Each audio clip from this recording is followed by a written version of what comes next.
Welcome to the Pamunkey Regional Library's Atlee Branch Global Cooking Feast. My name is Robin, and I'll be leading you through the cooking program today, along with my friend Francis, who's here to help. And today we're going to be making matcha and red bean steamed turtle buns. This is what they will look like as a finished result.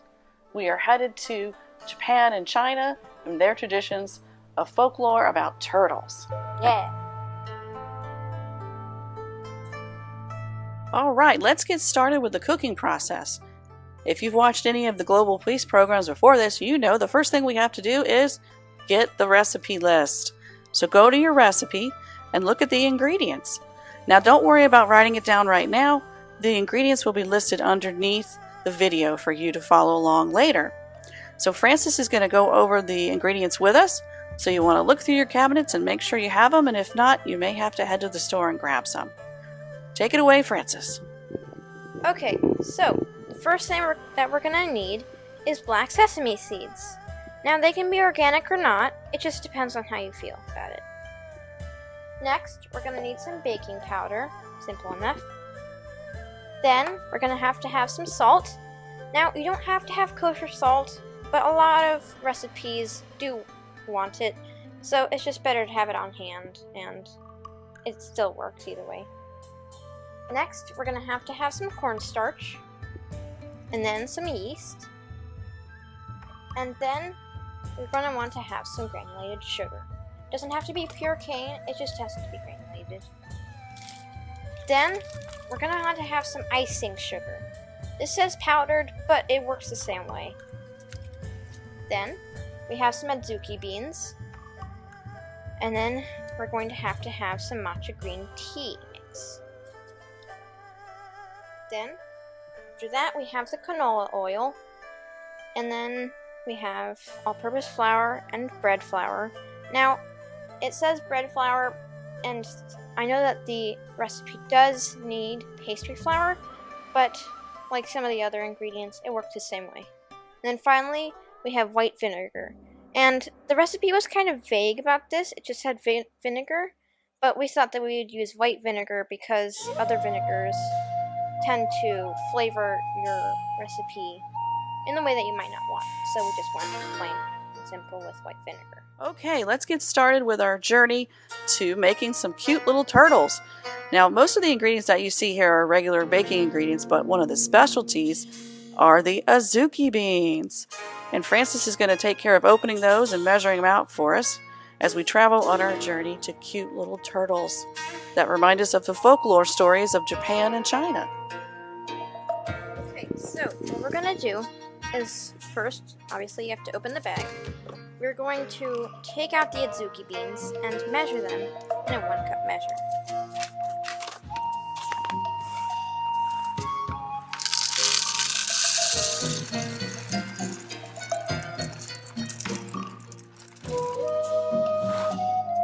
The next step in the process is to get the adzuki beans nice and clean. So what we're going to do is we're going to put them in the sieve and we're going to rinse them with water. Because, you know, with beans, there are sometimes particles and rocks in there that make them very, gross. And you don't want to eat rocks or anything like that. So, yeah. So it's just better to clean them, make sure that they're nice and safe to eat. So the next step in the process when working with dried beans is to do something called the quick soak method. Because they are dry and you want them to be moist because they're going to be a yummy paste inside your little turtle buns. So that's what makes them special, is this yummy red bean paste. Go, Francis. Okay, so basically we're going to pour the beans in. Okay, and now I'm going to add more water because I didn't have enough earlier. It said about 2 inches above the beans, so not including the beans. Next, this is a good time to remind us that we need to have an adult supervising for safety concerns because Francis is going to start the stove.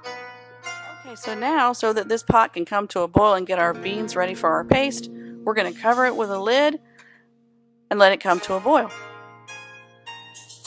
Now that it's come to a boil, we're going to take the lid off, stir it a little bit, and let it boil for 1 minute. You may need to reduce the heat so it doesn't boil over, which is what I am doing right now. Okay, now it's boiled for a minute and we're going to take it off the heat. And now we're going to let it sit for 1 hour. Now Francis is going to set the timer for us for 1 hour or 60 minutes. Alright, so basically what we're going to need to do is take this 1/4 cup amount of water and heat it up in the microwave. For us, it takes about 25 seconds for it to be the right temperature.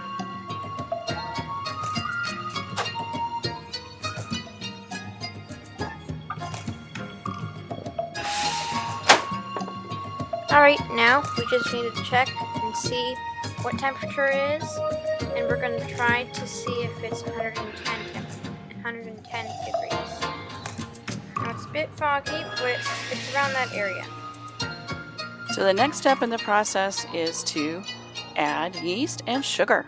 So basically what we're going to do is first we're going to have to cut it open and pour all this yeast in. Then we're going to add the amount of sugar that's needed, and we're going to wait until it's been about 5 minutes, and then we're going to stir it. Alright, now we're going to add it to it. And now we just simply wait for about 5 minutes, and then we're going to stir it and wait again for 5 minutes.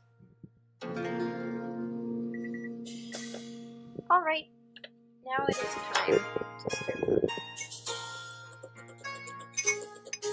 So the idea here is to make sure that the yeast and the sugar and the water combined are all frothy. And when it's frothy enough, we'll just let it sit for another 5 minutes. The next step is to take a wire rack and put it in our oven and turn the oven on to 200 degrees. Again, remember you want some adult supervision with this because safety is always first.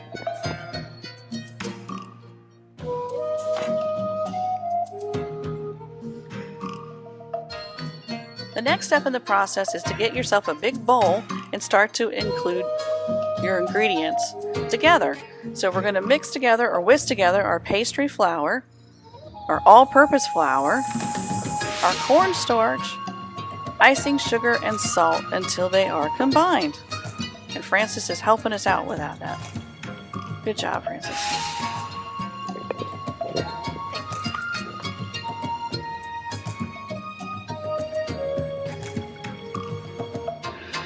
So the next part in the process here is to choose whether you have a stand mixer or you're going to do it by hand. We're going to do it by hand, but there are instructions for both. So what you want to do is take your pastry flour and whisk it together like you saw Francis do. And the next thing we do is we make a hole or a well in the center of the flour to pour your ingredients into. What you do, Francis, is to take the yeast mixture and pour that in the center, if you can. And you want to get all of that out, so you might need to get a spoon and scoop it out. It's a little messy, but be prepared.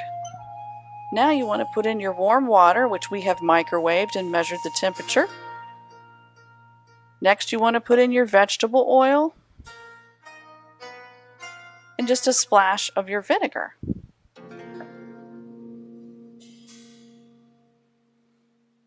Then you want to stir until it's almost combined, and that means making the wet and dry ingredients go together, basically. Kind of like when you make cookies. Okay, looks like you're doing great. Once those get all mixed in a little bit better, we're going to get in there with our hands. So that's the fun part of making bread or dough, is you're going to get in there with your hands and mix it together. Now you want to go ahead and use your hands to help form the dough into a dough ball. So Francis is going to get in there and work it together with her hands, and it's going to be a little messy, so you want to make sure that your hands are perfectly clean first, and you might want to take off any jewelry if you got any on. And you want to mix the wet ingredients into the dry until it's well incorporated and into a nice ball. Now you want to place that nice dough ball that you made onto a lightly floured surface. And now you want to go ahead and make a well or hole in the middle of your dough and pour in 1 teaspoon of baking powder. All right, looks good. Now Frances is going to mix it together again to incorporate the baking powder into the dough.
Now that Frances has incorporated all the cool green matcha tea into the dough so it looks turtle-like shell, we are going to put that into a greased bowl, separate from the white dough. The next step in the process is to get some towels that you would like to use in the oven, wet, and then put them over the top of your doughs. And then the dough will go in the oven. And you have to let it sit for an hour while the dough rises.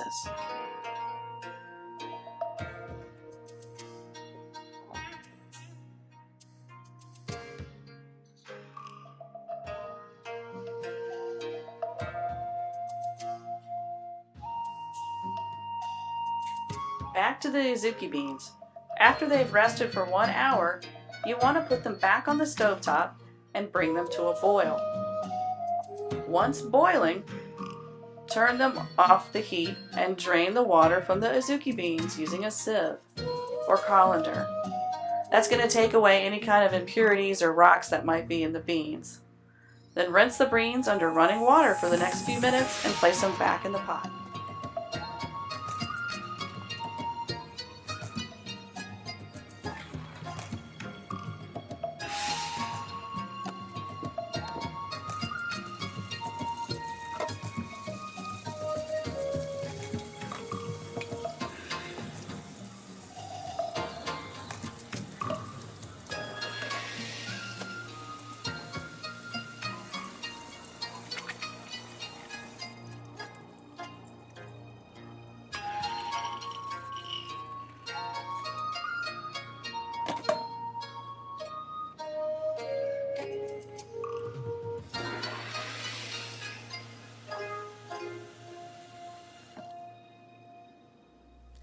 Now place the bean pot back on the stove.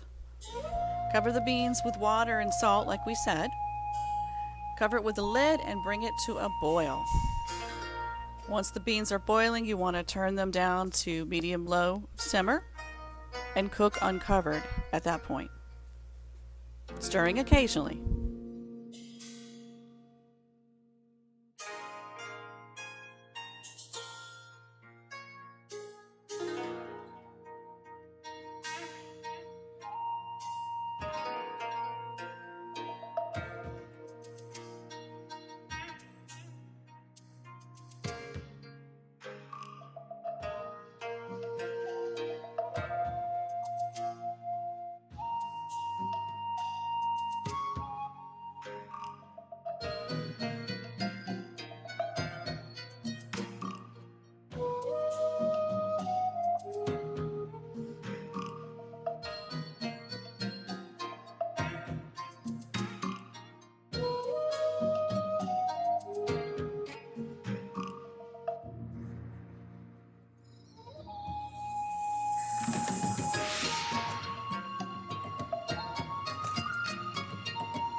Okay, so we're going to get our dough out of the oven. Francis, if you please. All right. Now remember, this stuff is hot, so you have to be very careful. You're going to need some help with that. Adult guardian or friend or parent.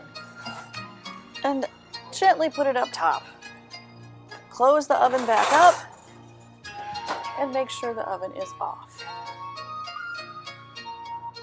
All right, now we're going to pull these off.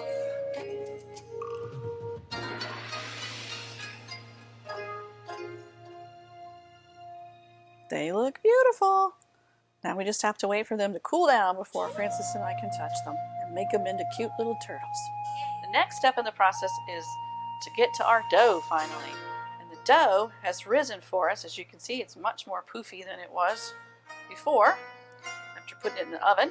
And we're going to start with the white dough. Francis is going to take that and knead it and puff it out a little so that the air comes out of it. Roll it with your fingers. There you go. And she's doing this on a lightly floured surface so that the dough doesn't stick too much. And then once you finish rolling it out a little bit, you want to divide it into 8 pieces. So the easiest way to do that is to get it into one big piece and then split it in half. Look at your sizes, see if they're roughly the same. Now you want to split that in half.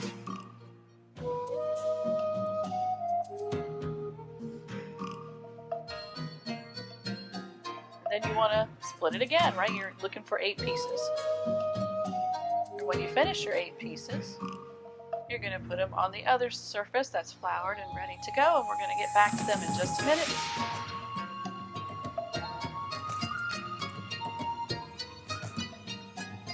Now you want to take the green matcha dough and do the same thing. And of course, you can see it's much bigger. Look how beautiful and green it is.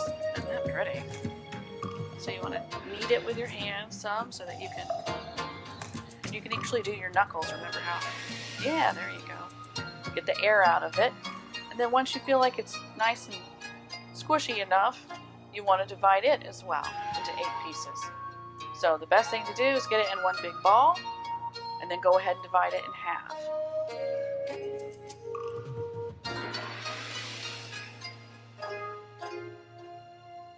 Take a look at your pieces, see if they look pretty good. Look pretty good. All right, divide those again. So now you've got 4 pieces that are roughly equal to each other. And then you want to divide those pieces again. So that you end up with 8 pieces or 8 turtle shells. These are going to be our shells, our green matcha tea turtle shells of our buns. This is also the part that we're going to stuff here in a few minutes with our yummy, sweet red bean paste. All right, good job, Francis. Looking good. Thank you. Next, we're going to work on our actual turtle shell because that's the green matcha part of our dough. Francis has taken one of the 8 pieces that she has and put it on a lightly floured surface, and she's going to lightly flour her roller pin, and then she's going to roll out the dough. All right, Francis, here we go. Your goal is to get a nice little circular disc so that it'll look like a turtle shell. And you're looking for one that is between 3.5 to 4 inches. And we can always use a measuring device to help us when we're ready. What do you think, Francis? You there? You'll notice that Francis is using one way and then the other way. That way the dough is a little bit more evenly rolled out. So here we go. That's about right. Now we want to stuff our turtle buns with the bean paste. So I would take more of the bean and less of the juice, Francis, because the juice is just going to make it messy. There you go. And you want to use about a tablespoon or 2, depending on how big your turtles are. Put that in the middle. And then we're going to put a little water around the rim or edge of the turtle and seal it up. And you can dip your index finger into the water like Francis is doing and put it around the edge of the dough.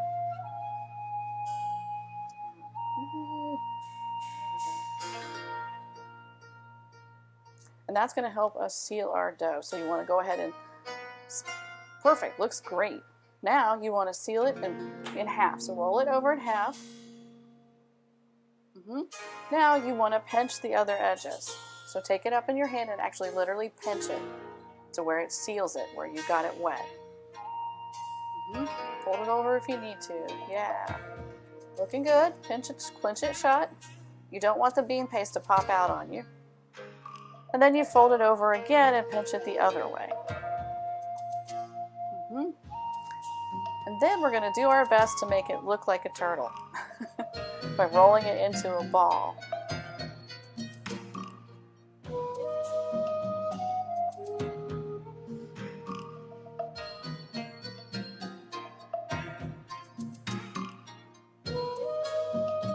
All right, looks good, Francis. We're going to set that aside and get working on our next one. And eventually we're going to make it look like a turtle by adding legs and arms. The next step in the process is to attach our little legs and arms, feet and tails and head to the turtles. Francis has got her turtle stuffed and ready to go. What's next, Francis? Alright, so basically all you need to do is mold little chunks of bigger chunks of the white dough into little feet. First, you want to start off with the feet, just like that. Your index one, and make sure that the end is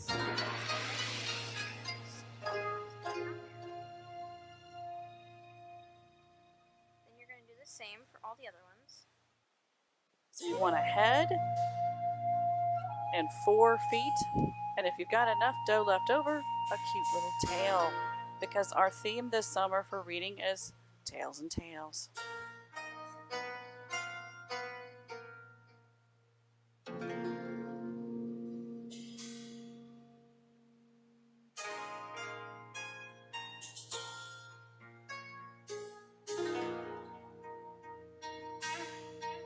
Remember, just have fun with it. It doesn't have to be perfect. It's just going to look cute and it's going to be yummy to taste and eat. And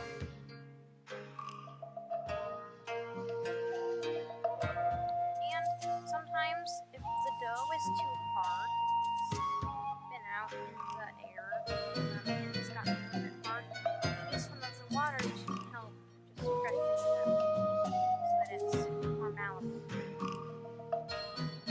It's a great idea.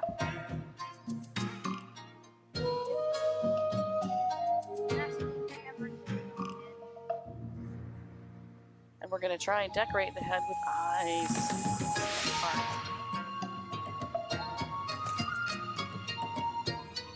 Okay, so basically, all you really want to do with the eyes is grab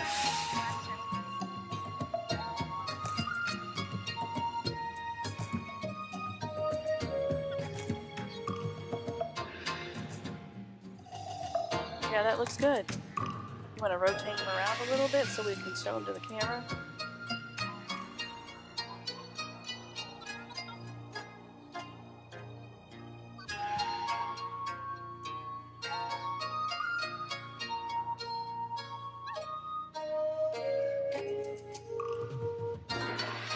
Well done, excellent work. Then we want to let it sit for about 30 minutes before we steam them in the steamer.